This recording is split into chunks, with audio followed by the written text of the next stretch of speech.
Part 2, Chapter 1, History versus Social Science. Increasingly in the 20th century schools, the teaching of history has either given way to or been radically infected by the concept of social science. The approach of the social sciences to history, or to any field of study, is governed by two basic premises. First, history and society must be studied scientifically, that is, in terms of purely naturalistic considerations without reference to God or to any eternal law.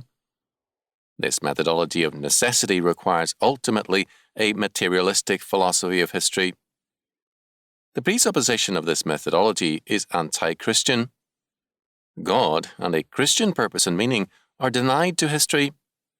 The motive force of history can only be from within history. Second, since the scientific method gives paramount importance to experiment, a scientific society must be an experiment in scientific planning. Since controls are basic to experimentation, in order to produce a valid result, a totalitarian society is the goal of the social sciences, in that freedom is destructive to planning and human engineering. The social sciences, therefore, are hostile to freedom in any historic Christian sense. Freedom has no place in the laboratory of society.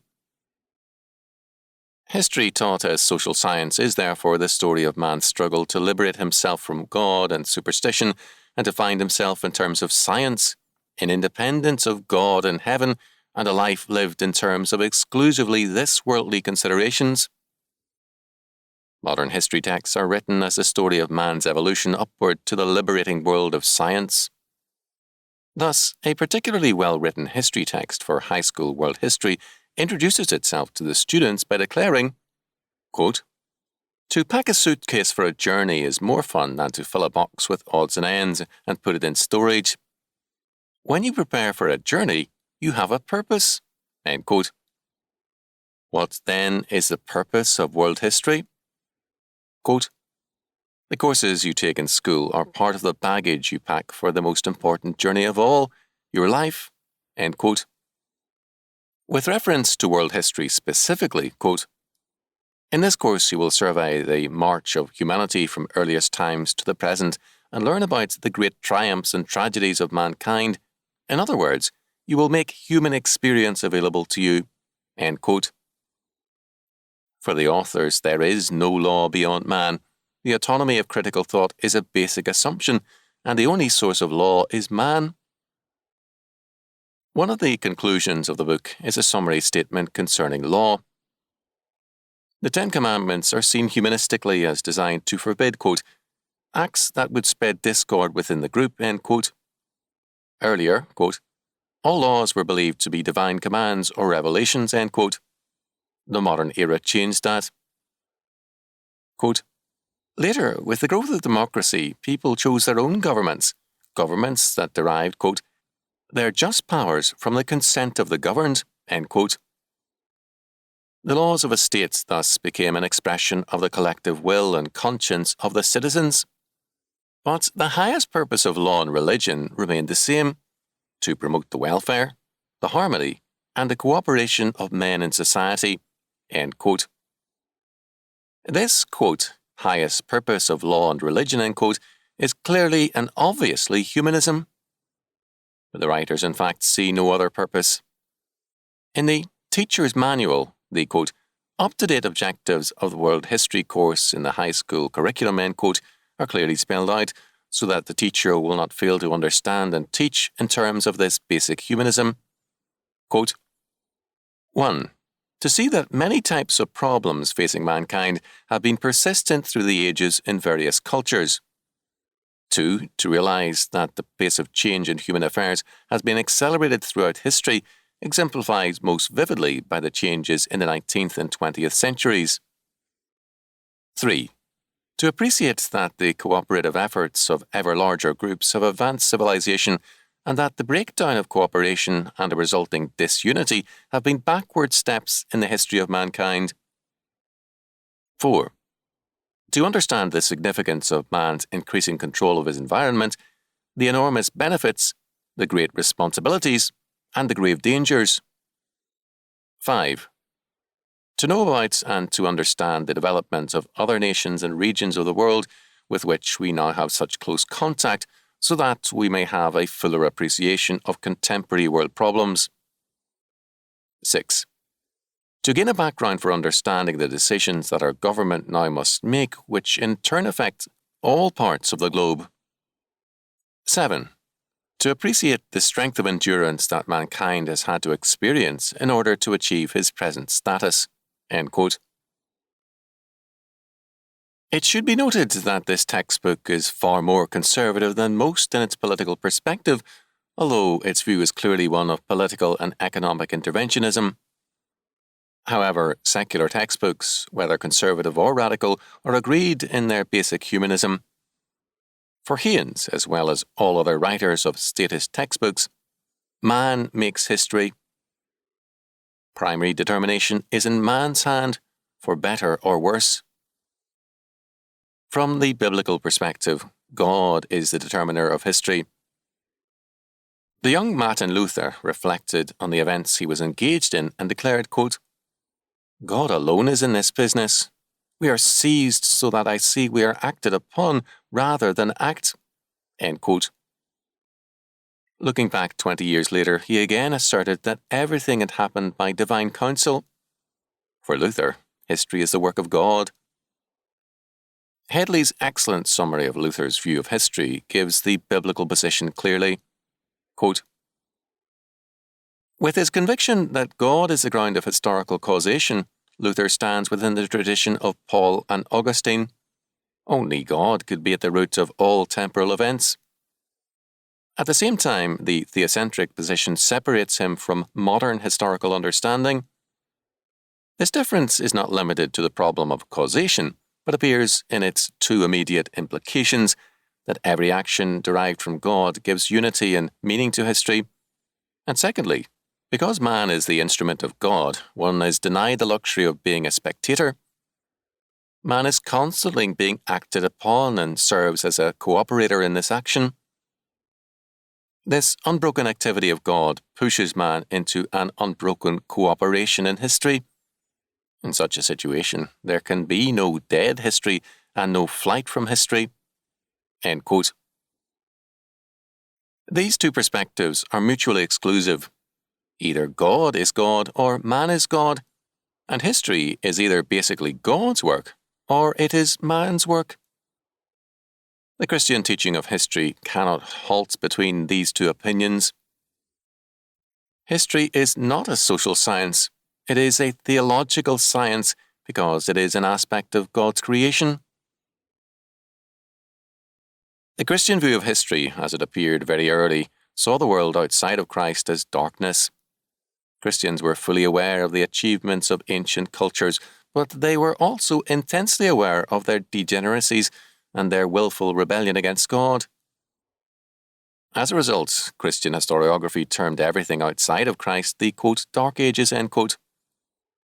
Petrarch removed the term, quote, Dark Ages, end quote, from classical pre-Christian times to call the 1,000 years of Christianity by that title.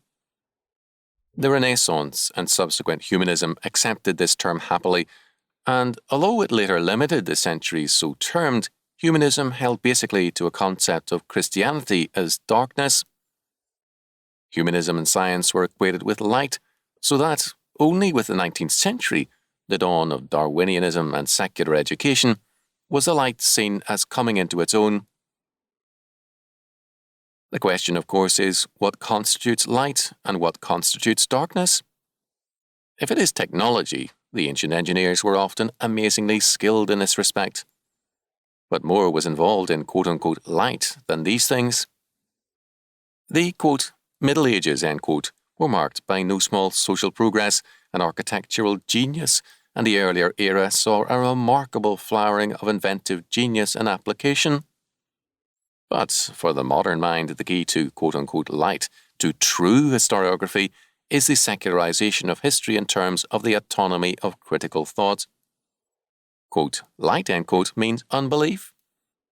The reaction of educators to, quote, hippie, end quote, culture is more congenial than to Orthodox Christianity.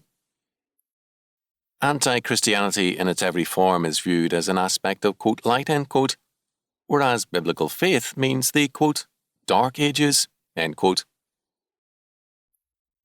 Christian education cannot view the modern era in its own light. It must be seen as a dark age, a period of growing unbelief in the God of Scripture, a time of rising statism and totalitarianism, an age of sometimes comfortable slavery, which is inescapably slavery still. The effect of evolutionary thinking on historiography has been very great. One of its central products is the stage theory of development. Variations of this theory appear in a variety of thinkers, in Marx, Spengler, and Voegelin. The various stages of historical development are marked by a, quote, leap in being, end quote, or by a new phase of law as the current law of their being, or by the organismic limitations of a particular stage of growth. Instead of an objective law, there is an immanent law which is expressive of the historical moment. Feudalism worked because it was expressive of that stage of development, and capitalism worked as the law of another stage in man's development, and no overall law governs all things save a change premised on dialectical materialism or a related philosophy. Each society is, quote, right, end quote, in terms of its own stage of growth. Thus, Claude Lévi-Strauss, French anthropologist, has declared, quote, a primitive people is not a backward or retarded people. Indeed, it may possess a genius for invention or action that leaves the achievements of civilized peoples far behind. End quote. This scholar's basic premise is a rejection of the concept of truth, and this he likes in savage societies. Quote, what primitive man seeks above all is not truth, but coherence, not the scientific distinction between true and false, but a vision of the world that will satisfy his soul. End quote. The Christian can agree that the savage is not a primitive. He is like all men, a child of Adam. His problem is not primitivism, but degeneracy. To equate the Christian cultures with those of Africa and to demand appreciation of Africa's past and present, as many textbooks, including Bruns Haynes, do, is to ask us to endorse and accept degeneracy. Such an approach converts Africa from a mission field desperately in need of God's saving grace into a sister culture of equal dignity and character. To accept this premise is to reject Christianity. As a matter of fact, Lévi-Strauss's ostensible Catholicity or acceptance is very clearly a rejection of Christian civilization and the concept of truth, as Très Tropique makes clear. In commending his savages, Lévi-Strauss is damning Christian culture and its concern for the truth. In its every form, the stage theory of development is relativistic, and the further this concept is developed, the more radically does its relativism govern it.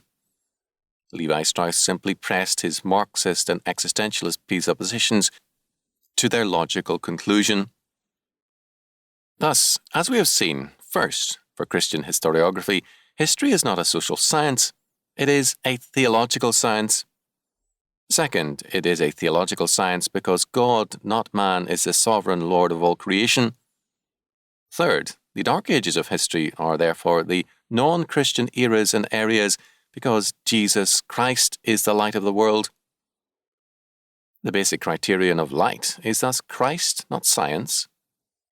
Fourth, Christian historiography rests on the concept of absolute truth, a personal truth, Jesus Christ, and it is thus hostile to historical relativism. Its attitude towards pagan cultures is not one of appreciation, but of evangelism. A Christian must oppose teaching designed to foster world brotherhood on humanistic terms. His standard remains not appreciation, but evangelism. Fifth, for the Christian historian and teacher, the basic textbook is the Bible. History is viewed from its perspective. Moreover, the Bible gives us the one valid chronology for ancient history. The whole of the Old Testament gives us a meticulous, precise, an extensive account of genealogies which are a part of the inspired and infallible text. We need to be reminded of that fact, since the tendency to underrate or overlook the genealogical tables is so great. But they plainly give us a chronology for world history.